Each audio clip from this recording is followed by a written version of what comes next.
Bonsoir à tous, bienvenue dans votre émission, votre projet pour la Réunion.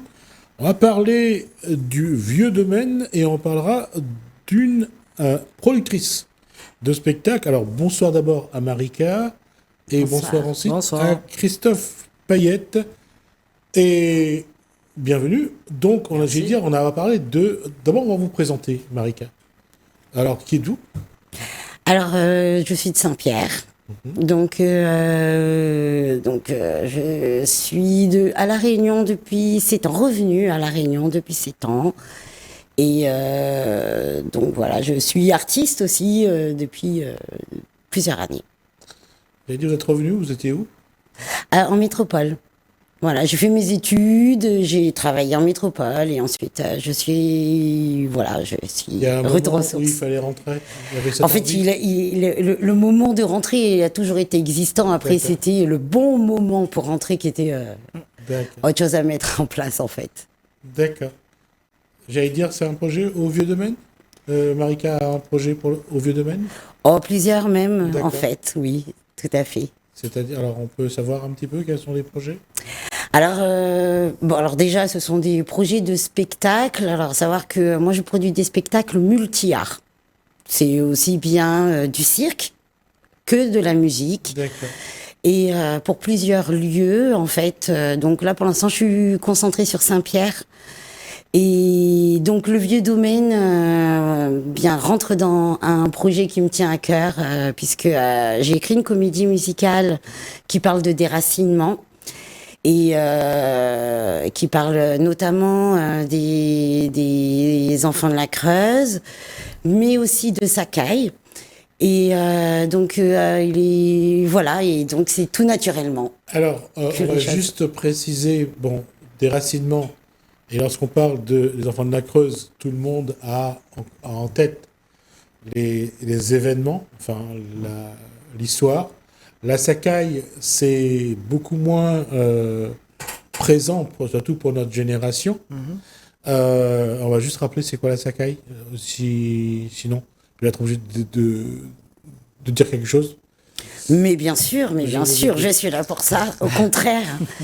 Alors moi je tiens à signaler quand même que je suis prudente avec ce sujet, qui Ouais. n'est toujours pas encore... Il y a encore des gens et- qui souffrent d'avoir été expulsés de leur propriété à Madagascar, où ils Exactement. étaient en train de... C'était parti pour prospérer. Exactement, c'était d'ailleurs dans cette optique-là, en fait, qu'on a proposé à des Réunionnais, donc c'est Raphaël Babé, le député maire de Saint-Joseph, qui a proposé à des familles réunionnaises d'aller prospérer, notamment en agriculture, parce que les terres étaient assez fertiles. Et parce qu'il y avait cette rivière qui passait Exactement. pas trop loin, qu'on appelait la Sakai. Donc voilà, c'est pour ça que l'histoire a retenu le nom de la rivière, la Sakai. Tout à fait, parce que la ville où habitaient les Réunionnais s'appelait Babetteville. Ouais, ouais. Donc c'est bien la raison pour laquelle, c'est une histoire qui quand même n'est pas très connue, puisque Alors, je vais être méchant parce que je vais régler des comptes avec ceux qui ont fait que l'histoire, parce que c'est une histoire qui est douloureuse, une histoire qui est douloureuse pour beaucoup de Réunionnais qui ont dû tout abandonner et revenir. Je le dis parce que il y a une histoire qui peut ressembler à la même chose. C'était ce que quand les Réunionnais sont partis aux Seychelles.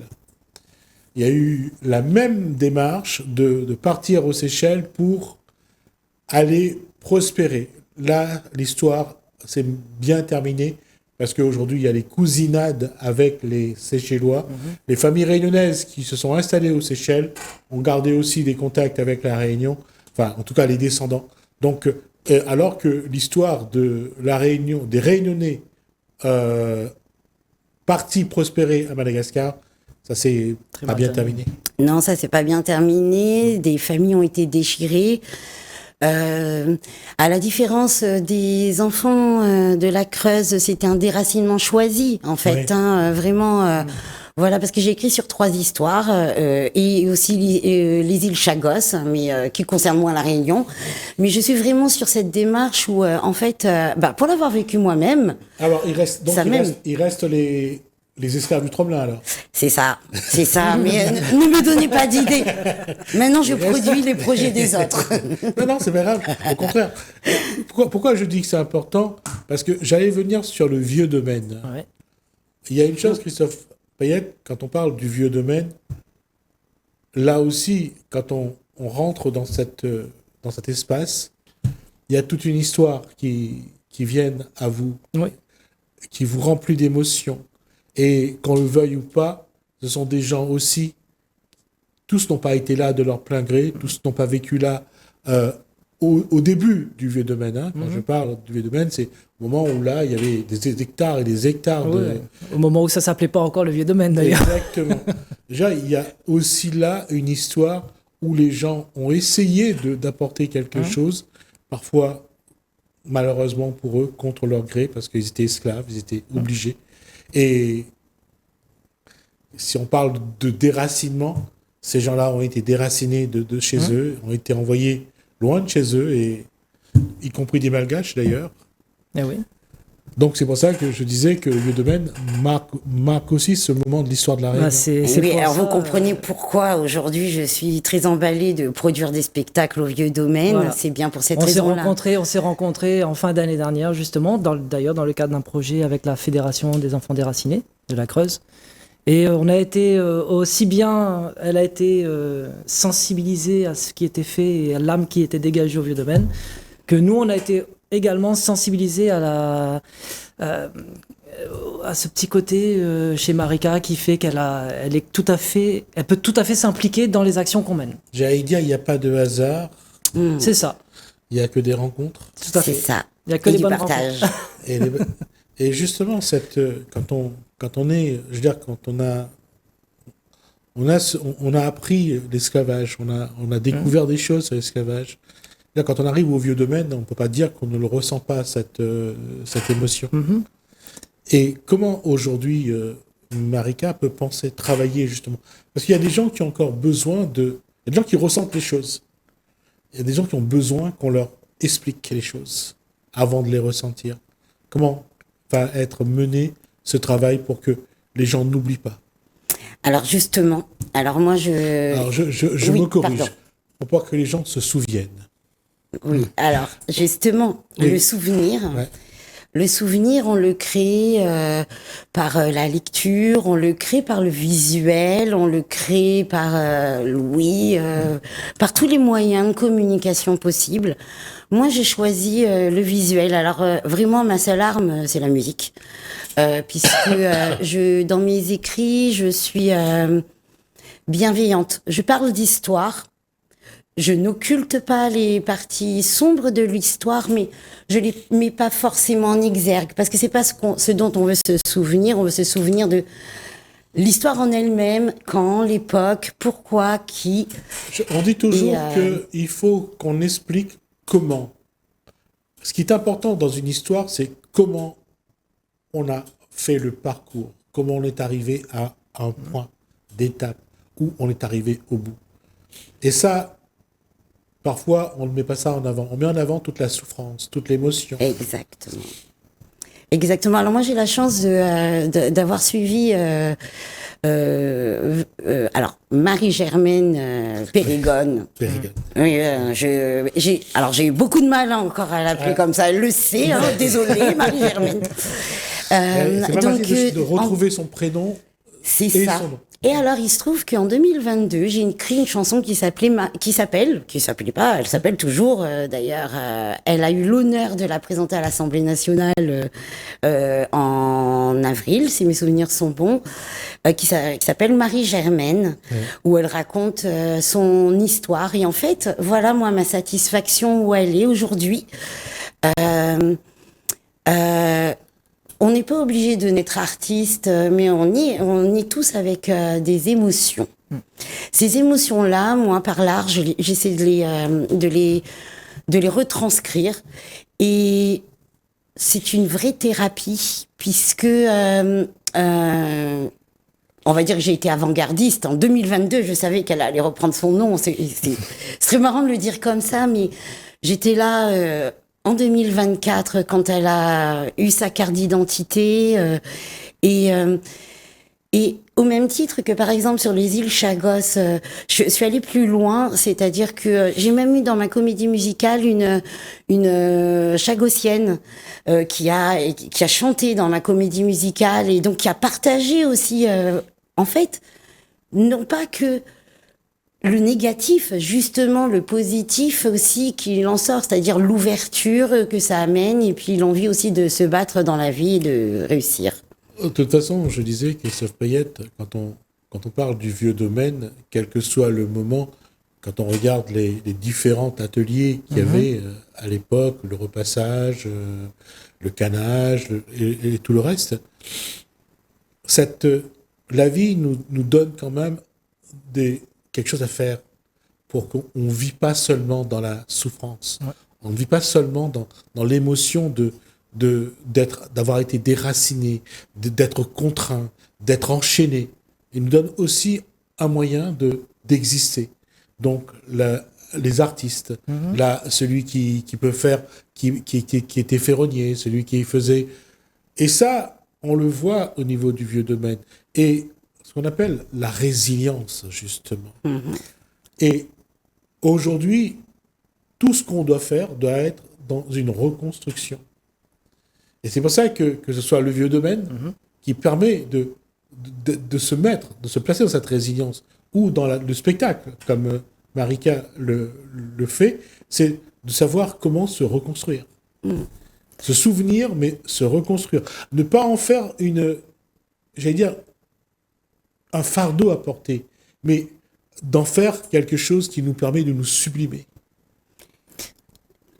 Moi, je vous rejoins tout à fait là-dessus, parce que c'est vrai que sur le vieux domaine, on a tendance à dire aussi que, notamment sur ce volet de langagisme, donc, qui a ramené sur La Réunion plusieurs populations d'un peu partout dans le monde, La Réunion a réussi quand même sans vouloir juger ce volet d'histoire, mais la Réunion a quand même réussi à tirer une force de cette période-là.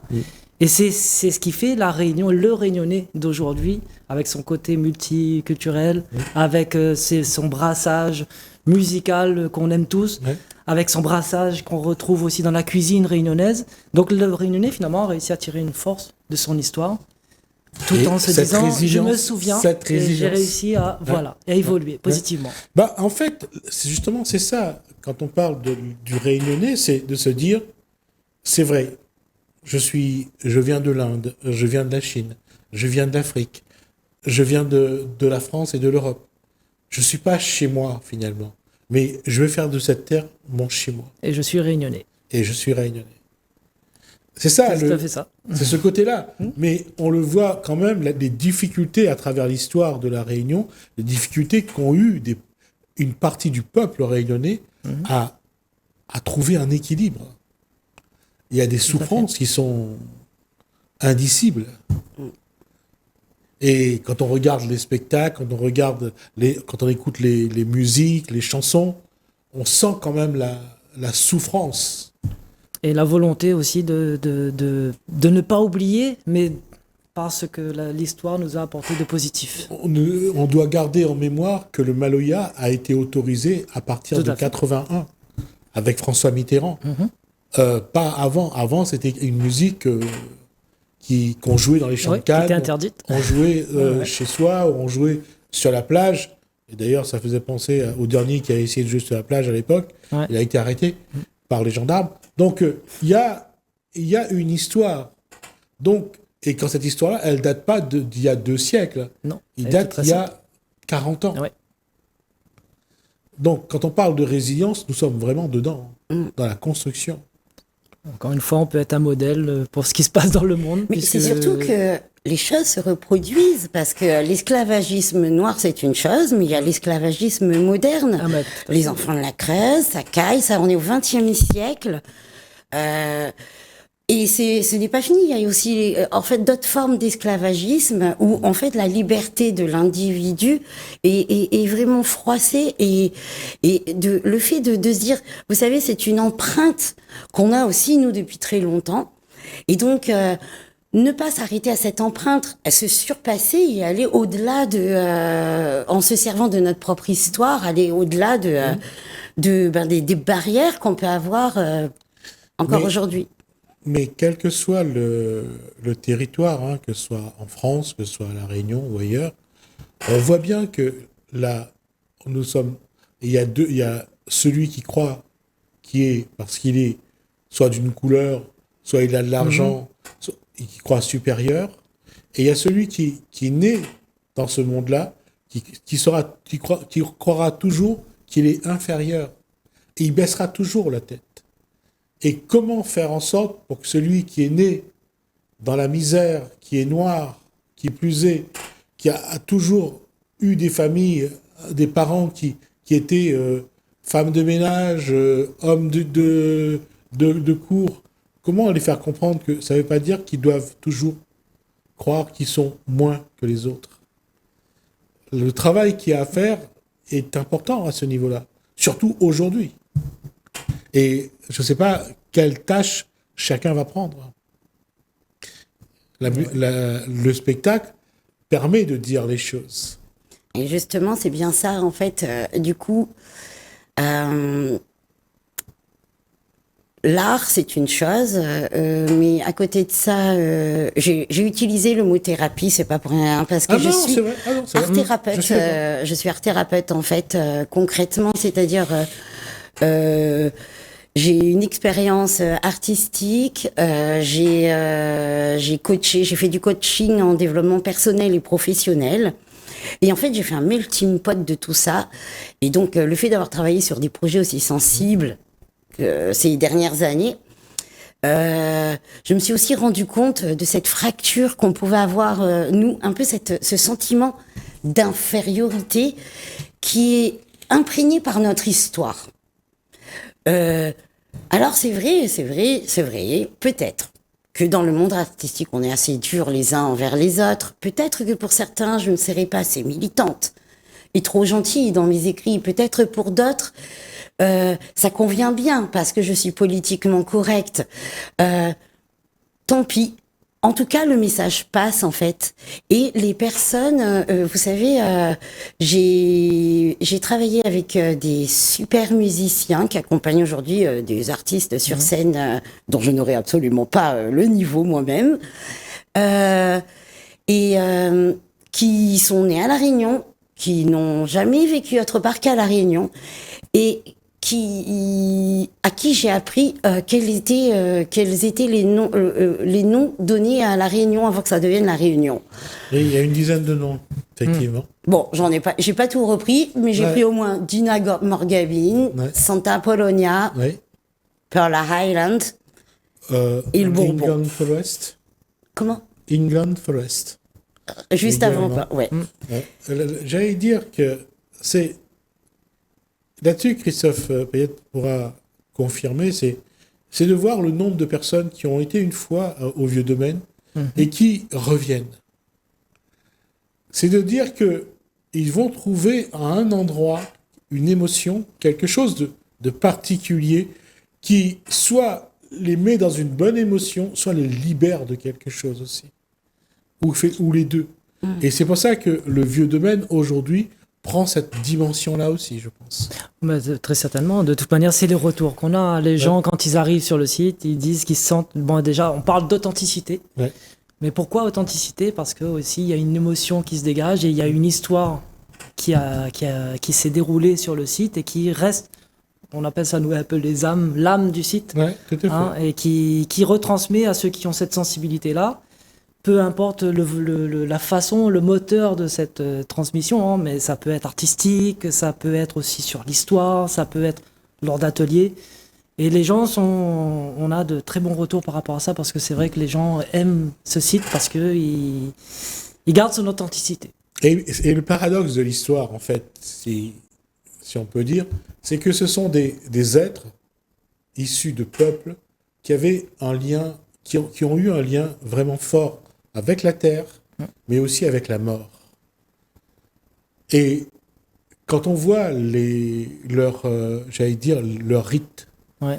leur rite au moment de la mort ou après la mort, ces rites-là sont très forts, que ce soit l'Afrique, Madagascar. Le lien des individus avec la mort est quelque chose de particulier. Et ce sont ces êtres-là qui sont là. Et je trouve ça parfois incroyable. L'énergie qui se dégage. L'énergie. Ouais, ouais. L'énergie qui se dégage est incroyable. Ouais.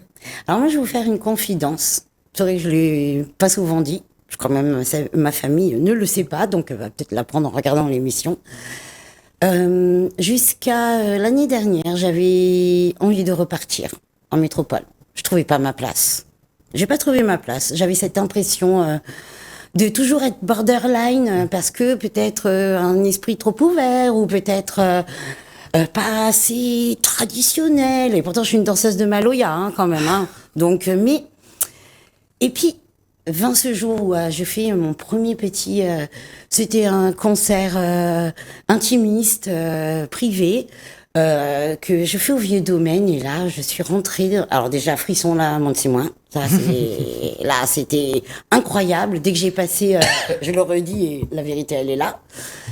Et une fois que j'étais dans ce lieu, c'est comme si j'avais cette énergie là. Mais alors moi je suis remontée mon arbre généalogique. J'ai pas de famille malgache dans mes ancêtres.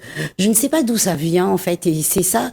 Et au Vieux Domaine, j'ai même pas besoin de savoir d'où ça vient. C'est moi, c'est mes racines, mes origines. Je le sens en fait. C'est dingue en fait. On a cette énergie est tellement forte que voilà, je voulais le partager parce que c'est très important. Je disais que c'est en prenant de l'âge qu'on se dit qu'il existe un monde invisible. Ce monde qu'on ne connaît pas, qu'on ressent. Et si on nous dit ça à 15-25 ans, on va tout de suite regarder l'autre avec des gros yeux en disant mais ça va, il a encore fumé. Et c'est normal, hein, je veux dire, il n'y a pas de... Il n'y a pas de jugement. Il n'y a pas de jugement. Mais quand on arrive, il y a un moment où quand notre corps se connecte, je ne sais pas à quoi, parce que chaque individu a une connexion différente, mais quand on se connecte à un endroit, à un site, là où il y a eu toute une histoire, c'est là qu'on se rend compte que, et j'ai du mal parfois à le dire, que dans chaque individu, si on fait l'arbre généalogique, on va remonter à des millénaires, si on va au bout. Donc, chaque être humain est à lui tout seul une histoire du monde. Mais on n'a pas conscience de ça. Et c'est pour ça que le Vieux Domaine, aujourd'hui, a cette posture-là. Parce que le Vieux Domaine réveille et révèle aux individus ce qu'ils sont aussi. Et c'est pour ça que je trouve que le Vieux Domaine a une place vraiment aujourd'hui prépondérante, extraordinaire. Parce que les gens qui viennent là-bas, qui viennent en ce lieu, ils ressentent les choses. Ils se découvrent qu'ils ont la capacité de ressentir les choses. Et bravo. Bravo pour le travail.